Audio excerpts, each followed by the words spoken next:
So lately I've been thinking about this a lot. Like, love doesn't feel like love anymore. It does not feel like love anymore. What do we do? What do we do when love doesn't feel like love? You put on a love song to get you in the mood. Oh, to shoot. make it feel like love. Hey, I'm with that right now. I'm all for that energy. What's the love song that puts it in the mood? Let me guess. You're going to say anything Craig David. I mean. Brian McKnight. And Boyz II Men. Okay. I thought you were going to put on like some Sexy Red or something. Is that her name? Like, I don't know. I have no don't idea. Don't go research that. It's like totally terrible. But hey, love not feeling like love doesn't mean the end of love. And doesn't mean that love is broken.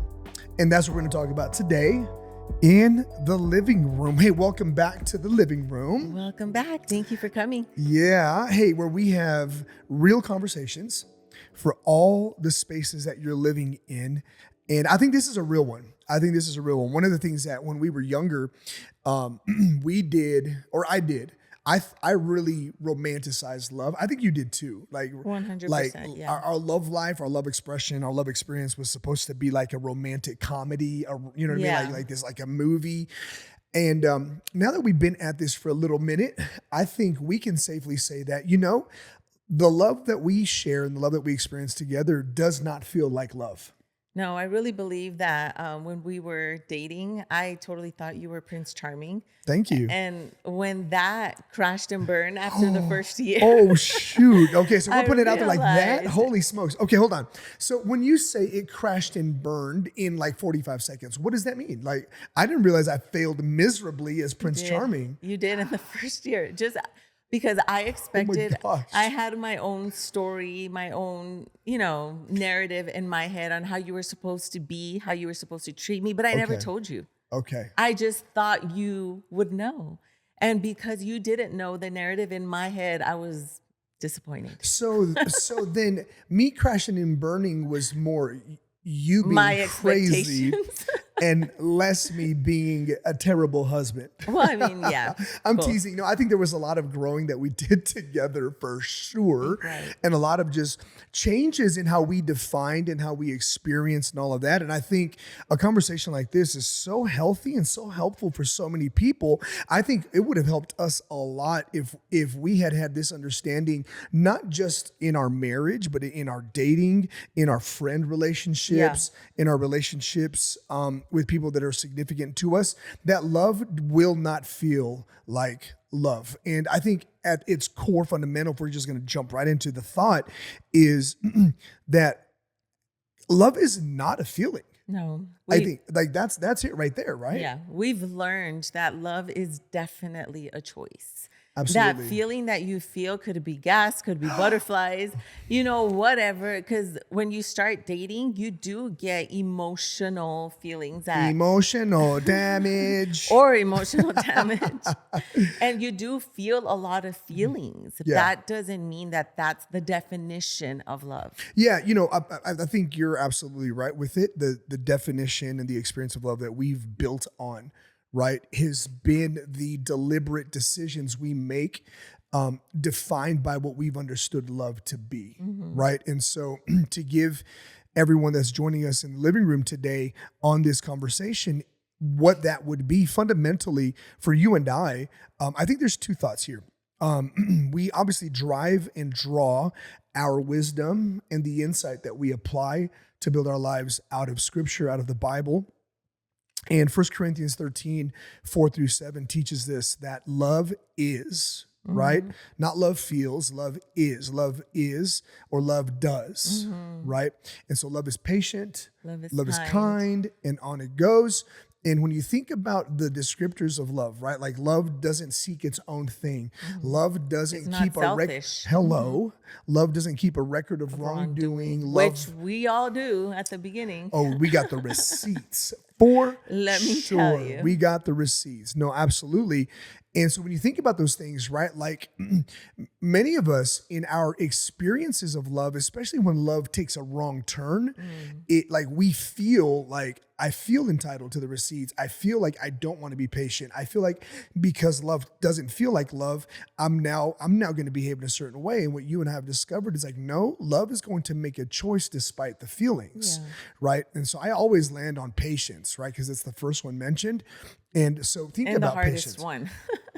I really Man, think so. babe, I think, I think they're all hard, Yeah. right? Like, I think keeping no record of wrongdoing, like not being petty, is hard for all of us. Not just you. I Um, think I think it becomes easier as you keep getting older because you literally forget.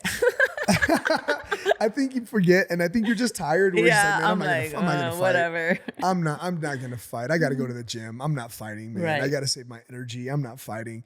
No, I agree with you 100%, right? But like patience is like, man, think about it, right? Like I say this all the time, but like, when's the last time you felt patient, Yeah. right? I never feel patient. You never I'm feel always patient. in the wrong grocery line. I'm always in the wrong bank line or whatever. I choose the one that's not gonna move Oh every my single time. gosh. Do you do the thing now? Yeah, I'm gonna say this. Yes, I'm very impatient. Where like you're always looking for the faster lane, Yeah. right? Because you sure like to tell me which lane is the I fastest when we're know. driving. I You know. really do.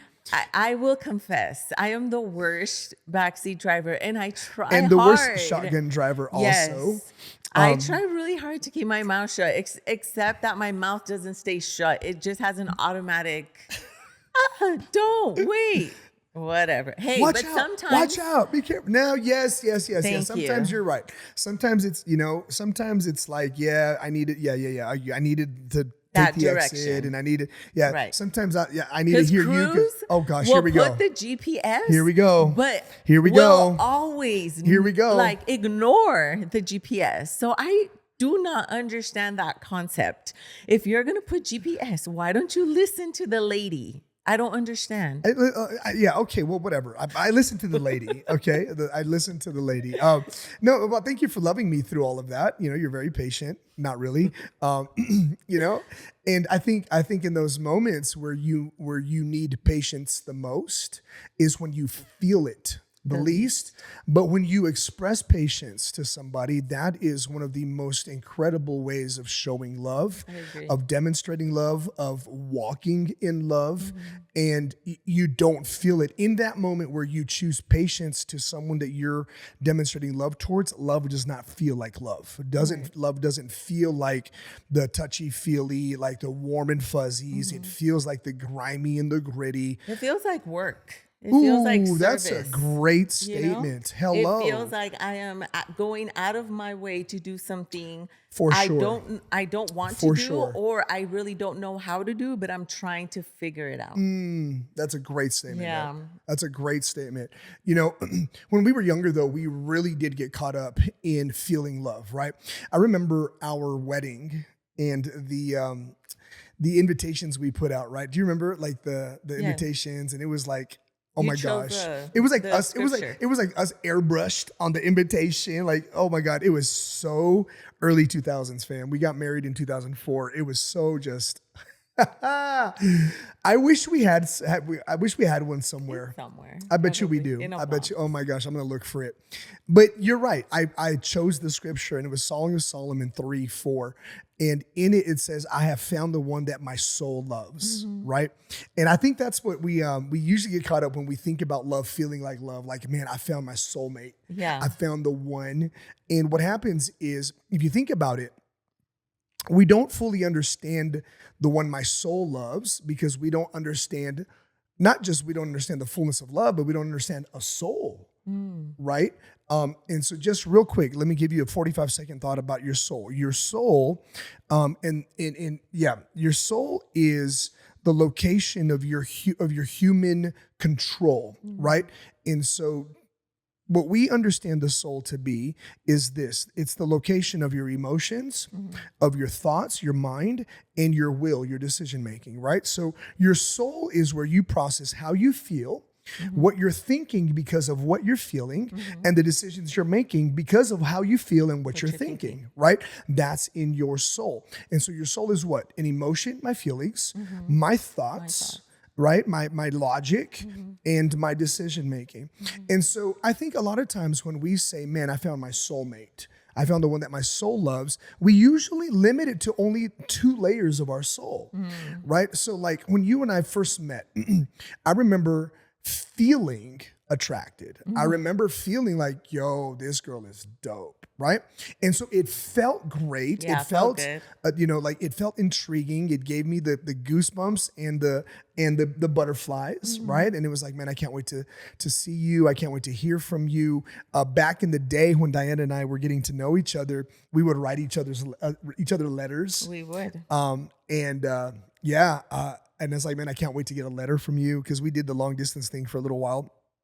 Anyway, and it felt right, and because it feels right. Like I think this for a lot of us when we get into a love relationship, this is the process that it goes right. Like it feels right. Mhm. And for a while it felt right for me and you, right? Like Mhm. we would hang out, we would go to dinners, we'd go to church together, we would go to the movies together on the DL. That's another story for another day. We had to underground go to the movies. Why? Because it just felt right. It felt right. And usually when it feels right, it makes sense. Yeah. Right? Like, oh yeah, it makes sense. It makes sense that we keep talking. It makes sense that we go buy calling cards to call each other, right? Because Diane and I are that old, right? We're of Wow, that you're season. Don't just be mad, baby. busting us Now out. listen, you look great for 61. Like you're beautiful. Do you Thank know that? you. Thank you. You're supposed to say, I know. Oh, I know. You're beautiful. No, but like it made sense, right? And so it made sense that like, yeah, we're gonna make plans on the weekend to see each other. Why? Because it feels good and it makes sense. Uh-huh. And so for many of us, we live in that pattern of it feels good and it makes sense, right? And so it feels good, it makes sense. So yeah, obviously it feels good. So it makes sense that we become boyfriend and girlfriend. It feels good and makes sense that we become exclusive to each other. It feels good and makes sense that I buy, I buy a ring and I propose to you. It Mhm. feels good and it makes sense. And I think a lot of us, Diana, we live in that bubble, Mhm. right? Where love feels like love. And usually love feels like love when it feels good and makes sense. Mhm. Right. But inevitably, in any love relationship, there will always be this moment where it no longer feels good and it doesn't make sense. Yeah. And what do you do when love doesn't feel like love, when it doesn't feel good and it doesn't make sense? Well, unfortunately, a lot of people, especially, I almost said asparagus. Did you hear that? Mhm. That was weird. Um, welcome to the living room. This is live, man.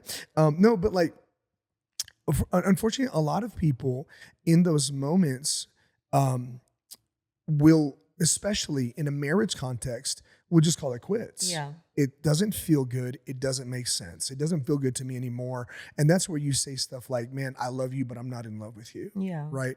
And I think for us, there was a critical moment, if you remember, right, and I don't know if you want to expound on it or drill down a little bit, but there was a moment right around year 5 or 6 where it wasn't feeling good, and Mhm. I think more for you than for me, it was stopping to make sense, Mhm. right? Do you remember? Like it was like when I was just allowing anger to drive me. I was allowing myself to be very disrespectful to you. I was never unfaithful necessarily in terms of like, seeing other people, nothing like that. But I was unfaithful, I think, to a degree to my vows to you, to honor Mm. and to respect, Yeah. do you remember that at all? Like, where like it just like stopped feeling good and it stopped making sense? Yeah, yeah, I remember.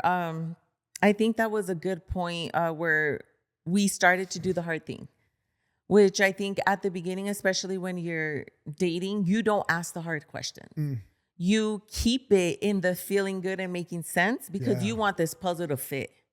Wow. And a lot of us don't want to rock the boat. And if we keep it like this, once we get married, and if anything explodes or anything else happens, hey, we're already married and we'll figure it out, Sure. which is really hard Yeah. because that's what we went through. Yeah. We didn't ask the hard questions. So when we got to the place where like we both weren't feeling it, Yeah. we started to say, okay, we don't feel it, but we're going to buckle down and we're going to choose each other. Yeah. Well, I think that's exactly where we were headed, right? I think there was just a season where it just didn't feel good, didn't make sense. Now, what you jumped straight to the point, right? I appreciate that, but I think there's more story. There's more nuance than just like, you know what? It doesn't feel good. It doesn't make sense, but we're just going to make the choice. Like, no, like it took us a while of working through things, of confronting, of therapy or counseling, of challenging each other, where it was like, you know what? There were moments where we considered not being together. Right. And I think in that moment, you have to remember this is my soulmate. Right. And in that, I have to love you with my whole soul, not just with my feelings and my thinking, right? Not just with my feelings and what my logic says, but I'm going to choose to love you with my will. Right. And now look, I think there's some nuance here, babe, because like some people really are in really bad situations. And I think like if something's abusive, right, if someone is consistently being unfaithful, like I've seen relationships where a person makes a decision to break the trust, and reconciliation happens after some heavy lifting and hard work. Yeah. And I think, okay, great, that can be hopeful. But I think if there's just a consistent pattern of breaking trust, unrepentance, and just no change. no change. Like, I think that's the main thing is when we started going through, just talking about, okay, what's our life going to be? I started to see fruit of your change. Same for me. I remember Perry would give you like certain things like, okay, this is how I need you to behave the next time this happens. And I would see you actively turn that on, and I would see you work to make yourself do something that wasn't natural to you. Yeah, that's brilliant. Hey, help me understand, right? Like explain to me what that did to you, because I think the statement you just made, I saw fruit of your change, right? I think that's a really powerful statement, right? Yeah, I think as you guys are listening to this, and everyone that's in the room with us, I think that's something that we should really note, right? Because again, if we're not careful, we'll only be led by feelings, right? Versus versus facts, right? And sometimes my feelings won't allow me to see the fruit of someone's change. And so help me, just share with me, like if you can remember during that time what that would do for you. I know you saw me trying, and I appreciate that. But what would that do for you? What was happening on the inside of you as you saw fruit of change? I think it gave me hope. It gave me hope that there could be something different. I think when you start seeing your partner actually take the advice of a counselor, of somebody, that you trust, sure, and see them truly change in a way of where, they're trying, because there can always be a performance too. So they can just quote unquote change for a month, 2 months, and then you're like, okay, well, how long is you this gonna start last? believing, Sure. they're going to change. Then month 3, they're back to what they're doing. Yeah. And I think the fruit that I'm talking about is more of like the consistency. Like, okay, every single time you're making a habit out of it, and that habit takes time. Yeah. So I had to be graceful to give you the time to bear any kind of fruit. And not just in that action, but in your soul of your spirit. Like, are you really changing? Now, say, like in our context, we both went to church. Okay, so that wasn't something that was gonna, see a difference in. But am I seeing you like taking time in God's word? Am I seeing you like praying? Are my values and your values still the same, to where I can say, you know what, as long as he's rooted and grounded in Christ, I'm gonna see this fruit if he continues this pattern? To me, where it becomes fishy is if you don't share the same values with somebody and they just tell you, oh, I can do this, I can do that. Now you go into performance, and performance is a performance. It's going to not be that for the rest of their lives. Sure. So I think that's where a delineation where you have to go back and be like, okay, what are our core values? What is this marriage based on? Yeah, what are the commitments, right? What did we say yes to? One of the things that Perry really pushed me on was, Cruz, Diana's not the incentive, right? And what that means is that a lot of times when we get in a moment of confrontation, we'll say, man, I'll do anything to get her back. Yeah. I'll do anything to get us back. I'll do anything to get him back. And what happens is now we incentivize the other person rather than we incentivize the other person rather than incentivizing the change. And the truth is that in times where we have to change, the goal should be becoming the person you're supposed to be, the best version of yourself, the person God is calling you and commanding you to be, with or without the person, right? Because now that trivializes, right? That objectifies the other person. And so one of the things that really resonated for me during that season of our relationship and that season of our love coming into maturity was Diana's not the trophy, right? Cruz, your character is the trophy. Your change is the trophy. And whether or not you get her back and whether or not things, you never left me, you know what I mean? But like whether or not, but for some of you guys, but you come back to like a good point in your relationship. Yeah, but for some people, it really is that drastic, right? Like, I don't know if I'm going to go back. They're in separation right now. Right. And so the relationship is not the incentive. The change, the evolution is the incentive. And I think now as we're processing through that, one of the ways that you loved me was your patience, but it was also your kindness towards me when I was learning to change. And what I mean by that is that you would see me doing things that were at that time like unnatural for me. And you would say, thank you for doing that. Right? I think a lot of times, if we're not careful, the person who is essentially, you're the one that's like trying to be won back. Like you're like, it's like it's your trust that's getting rebuilt for the other person. You can get a little snarky and feel like, well, you're supposed to do that. Yeah. And you're just, well, that's the least you could do. Exactly. Type of thing, And I'm just grateful that in that season of our lives, you didn't do that. You were very kind, and that I saw your love for me. So in that time, love didn't feel like love in terms of like, man, everything is like romantic and awesome. And it was tense. And it was tense in our house. And there was like awkward silence and awkward interactions. Like, man, like, can I hug you? Can I not? Are you good? Are we good? What are we doing? But I now look back and I say, man, like my wife loved me through the kindness, right? Like she loved me through kindness where there was gratitude and you celebrated. And it was a season for me where I was, I knew I needed to change. I just didn't know how to be. Yeah. Right. And I think that's one thing our old place that we were at, our pastor really was like, I don't know, it's just something she always said. If you want something done over and over again, you need to celebrate that. Yeah. And so, behavior you want repeated needs to be celebrated. Yeah. And so I really took that to heart. And even if it was taking the trash, I would tell you, oh my gosh, thank you so much. Yeah, for sure. Taking the trash. Because to me, taking out the trash was a big deal. So I need you to keep taking out the trash. So I'm going to celebrate that. Yeah, I think that's beautiful. Right. And so I think there came a point where even though in our love expression, love didn't feel like love, where it was like, man, it feels good, it made sense. We chose to love each other with our will.